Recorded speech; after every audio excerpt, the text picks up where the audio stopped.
ଆଜିର ସୁବିଚାର। ଧନ ଥିଲେ ଦାରିଦ୍ର୍ୟର ଭୟ, ଜ୍ଞାନ ଥିଲେ ଅଜ୍ଞାନର ଭୟ, ଦେହ ଥିଲେ ମୃତ୍ୟୁର ଭୟ, କିନ୍ତୁ ଯେଉଁ ବ୍ୟକ୍ତି ସର୍ବସ୍ୱ ତ୍ୟାଗ କରିଛି ତାହାର କୌଣସି ଭୟ ନାହିଁ। ପକ୍ଷୀମାନେ ବଞ୍ଚିଥିବା ବେଳେ ଜନ୍ଦା ପିମ୍ପୁଡ଼ିମାନଙ୍କୁ ଖାଇଥାନ୍ତି। ସେହି ପକ୍ଷୀଟି ମରିଗଲେ ଜନ୍ଦା ପିମ୍ପୁଡ଼ିମାନେ ତାକୁ ଖାଆନ୍ତି। ସମୟ ଓ ପରିସ୍ଥିତି କେତେବେଳେ ବି ପରିବର୍ତ୍ତନ ହୋଇପାରେ, ତେଣୁ ଆମେ କାହାରିକୁ ଛୋଟ ଭାବିବା ଉଚିତ ନୁହେଁ।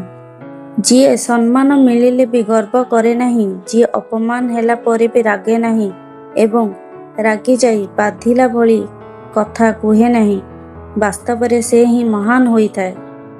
ନିଜ ଅସୁବିଧାକୁ ହେୟ ଜ୍ଞାନ କିମ୍ବା ଅଯଥା ମନେ ନ କରି ବରଂ ସେହି ପରିସ୍ଥିତିକୁ ଲଢ଼ି ଆଗକୁ ବଢ଼ିବା ଉଚିତ। ଭବିଷ୍ୟତ ସୁନ୍ଦର ହେବା ନିଜ ଉପରେ ମଧ୍ୟ ନିର୍ଭର କରେ। ମଣିଷ ଏମିତି ଏକ ପ୍ରାଣୀ ଯାହାକୁ ପଶୁ କହିଲେ ଖରାପ ଭାବେ, କିନ୍ତୁ ବାଘ କହିଲେ ଗର୍ବ ଅନୁଭବ କରେ।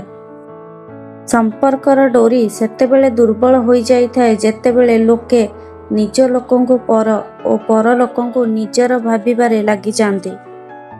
ଜୀବନର ଉଦ୍ଦେଶ୍ୟ ବୁଝିବା ସମସ୍ତଙ୍କ ପକ୍ଷେ ସହଜ ନୁହେଁ।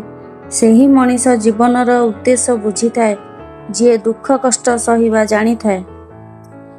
ପରିବାରର ସମସ୍ତ ସଦସ୍ୟଙ୍କୁ ବୁଝାଇବା ପରିବର୍ତ୍ତେ ନିଜେ ହିଁ ସେମାନଙ୍କ ଚିନ୍ତାଧାରାରେ ଆଗକୁ ବଢ଼ିବା ସର୍ବୋତ୍ତମ ପଥ ହୋଇଥାଏ। ସତ୍ୟକୁ ଯେତେ ଦବାଇବାକୁ ଚେଷ୍ଟା କଲେ ମଧ୍ୟ ତାହା ସାମ୍ନାକୁ ବାହାରି ପଡ଼େ। ସଂସାରରେ ଖୁବ୍ କମ୍ ପ୍ରାଣୀ ଅଛନ୍ତି ଯାହାର ଭିତର ବାହାର ସମାନ, ନଚେତ ସବୁ ଅଲଗା ଅଲଗା। ମନୁଷ୍ୟ ସେତେବେଳେ ହଜେ ନାହିଁ ଯେତେବେଳେ ସେ ଭିଡ଼ ମଧ୍ୟରେ ଥାଏ। ମନୁଷ୍ୟ ସେତେବେଳେ ହଜିଥାଏ ଯେତେବେଳେ ସେ ଏକା ହୋଇଯାଇଥାଏ। ଭୁଲ ଜୀବନର ଗୋଟିଏ ପୃଷ୍ଠା ଅଟେ, ସମ୍ପର୍କ ଗୋଟିଏ ବହି। ଯଦି ଦରକାର ପଡ଼େ ତାହେଲେ ଭୁଲ ପୃଷ୍ଠାଟିକୁ ଚିରି ଦିଅନ୍ତୁ, କିନ୍ତୁ ଗୋଟିଏ ପୃଷ୍ଠା ପାଇଁ ପୂରା ବହିଟିକୁ ନିଜ ଜୀବନରୁ ହରାନ୍ତୁ ନାହିଁ।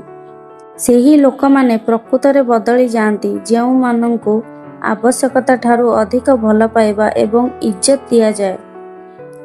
ନିନ୍ଦାରେ ବିଚଳିତ ହୋଇ କେବେ ନିଜର ଲକ୍ଷ୍ୟ ଛାଡ଼ନ୍ତୁ ନାହିଁ, କାହିଁକି ନା ସଫଳତା ପାଇଗଲେ ନିନ୍ଦା କରୁଥିବା ଲୋକର ବି ମତ ବଦଳିଯାଏ। ଶିକ୍ଷକ ଆଉ ରାସ୍ତା ଦୁଇ ଜଣ ଯାକ ଏକା ପରି। ନିଜେ ଗୋଟିଏ ଜାଗାରେ ରହନ୍ତି ଆଉ ଅନ୍ୟମାନଙ୍କୁ ସେମାନଙ୍କ ଲକ୍ଷ୍ୟସ୍ଥଳରେ ପହଞ୍ଚାନ୍ତି। ପୁଣି ଥରେ ଦେଖାହେବ ଆଉ ଗୋଟେ ନୂଆ ଅଧ୍ୟାୟରେ। ଜୟ ଜଗନ୍ନାଥ।